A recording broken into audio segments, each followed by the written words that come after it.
Second Chronicles, chapter 25. Amaziah was 25 years old when he became king, and he reigned in Jerusalem 29 years. His mother's name was Jehoadan, she was from Jerusalem. He did what was right in the eyes of the Lord, but not wholeheartedly. After the kingdom was firmly in his control, he executed the officials who had murdered his father the king. Yet he did not put their children to death, but acted in accordance with what is written in the law, in the book of Moses, where the Lord commanded, "Parents shall not be put to death for their children, nor children be put to death for their parents. Each will die for their own sin." Amaziah called the people of Judah together and assigned them according to their families to commanders of thousands and commanders of hundreds for all Judah and Benjamin. He then mustered those 20 years old or more and found that there were 300,000 men fit for military service, able to handle the spear and shield. He also hired 100,000 fighting men from Israel for 100 talents of silver. But a man of God came to him and said, "Your Majesty, these troops from Israel must not march with you, for the Lord is not with Israel, not with any of the people of Ephraim. Even if you go and fight courageously in battle, God will overthrow you before the enemy, for God has the power to help or to overthrow." Amaziah asked the man of God, "But what about the 100 talents I paid for these Israelite troops?" The man of God replied, "The Lord can give you much more than that." So Amaziah dismissed the troops who had come to him from Ephraim and sent them home. They were furious with Judah and left for home in a great rage. Amaziah then marshaled his strength and led his army to the Valley of Salt, where he killed 10,000 men of Seir. The army of Judah also captured 10,000 men alive, took them to the top of a cliff, and threw them down so that all were dashed to pieces. Meanwhile, the troops that Amaziah had sent back and had not allowed to take part in the war raided towns belonging to Judah from Samaria to Beth-horon. They killed 3,000 people and carried off great quantities of plunder. When Amaziah returned from slaughtering the Edomites, he brought back the gods of the people of Seir. He set them up as his own gods, bowed down to them, and burned sacrifices to them. The anger of the Lord burned against Amaziah, and he sent a prophet to him, who said, "Why do you consult this people's gods, which could not save their own people from your hand?" While he was still speaking, the king said to him, "Have we appointed you an adviser to the king? Stop. Why be struck down?"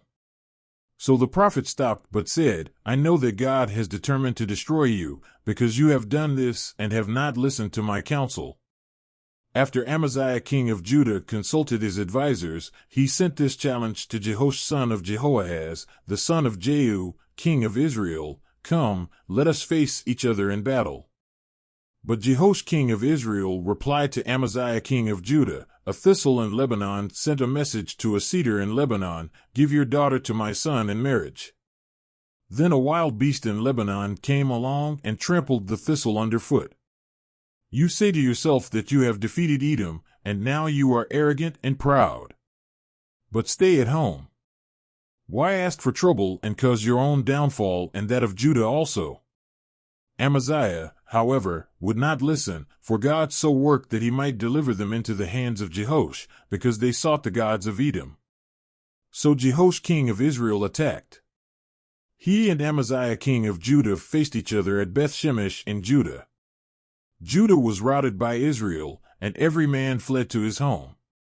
Jehoash king of Israel captured Amaziah king of Judah, the son of Joash, the son of Ahaziah, at Beth-shemesh.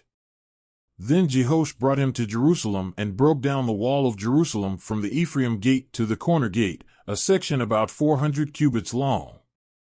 He took all the gold and silver and all the articles found in the temple of God that had been in the care of Obed-Edom, together with the palace treasures and the hostages, and returned to Samaria. Amaziah son of Joash king of Judah lived for 15 years after the death of Jehoash son of Jehoahaz king of Israel. As for the other events of Amaziah's reign, from beginning to end, are they not written in the book of the kings of Judah and Israel? From the time that Amaziah turned away from following the Lord, they conspired against him in Jerusalem, and he fled to Lachish, but they sent men after him to Lachish and killed him there. He was brought back by horse and was buried with his ancestors in the city of Judah. Second Chronicles, chapter 26. Then all the people of Judah took Uzziah, who was 16 years old, and made him king in place of his father Amaziah. He was the one who rebuilt Elath and restored it to Judah after Amaziah rested with his ancestors. Uzziah was 16 years old when he became king, and he reigned in Jerusalem 52 years. His mother's name was Jechaliah. She was from Jerusalem. He did what was right in the eyes of the Lord, just as his father Amaziah had done. He sought God during the days of Zechariah, who instructed him in the fear of God. As long as he sought the Lord, God gave him success. He went to war against the Philistines and broke down the walls of Gath, Jabneh, and Ashdod. He then rebuilt towns near Ashdod and elsewhere among the Philistines. God helped him against the Philistines and against the Arabs who lived in Gerbal and against the Meunites. The Ammonites brought tribute to Uzziah, and his fame spread as far as the border of Egypt, because he had become very powerful. Uzziah built towers in Jerusalem at the corner gate, at the valley gate, and at the angle of the wall, and he fortified them. He also built towers in the wilderness and dug many cisterns, because he had much livestock in the foothills and in the plain. He had people working his fields and vineyards in the hills and in the fertile lands, for he loved the soil. Uzziah had a well-trained army, ready to go out by divisions according to their numbers, as mustered by Jeiel the secretary and Maaseiah the officer under the direction of Hananiah, one of the royal officials. The total number of family leaders over the fighting men was 2,600. Under their command was an army of 307,500 men trained for war, a powerful force to support the king against his enemies. Uzziah provided shields, spears, helmets, coats of armor, bows, and slingstones for the entire army.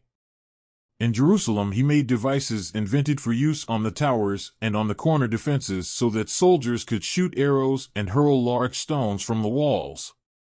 His fame spread far and wide, for he was greatly helped until he became powerful. But after Uzziah became powerful, his pride led to his downfall. He was unfaithful to the Lord his God, and entered the temple of the Lord to burn incense on the altar of incense.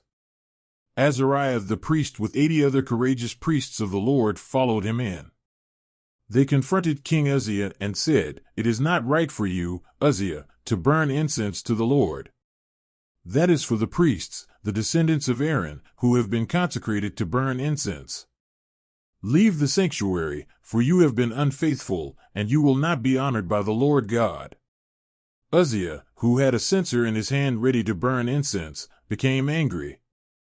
While he was raging at the priests in their presence before the incense altar in the Lord's temple, leprosy broke out on his forehead. When Azariah the chief priest and all the other priests looked at him, they saw that he had leprosy on his forehead, so they hurried him out. Indeed, he himself was eager to leave, because the Lord had afflicted him.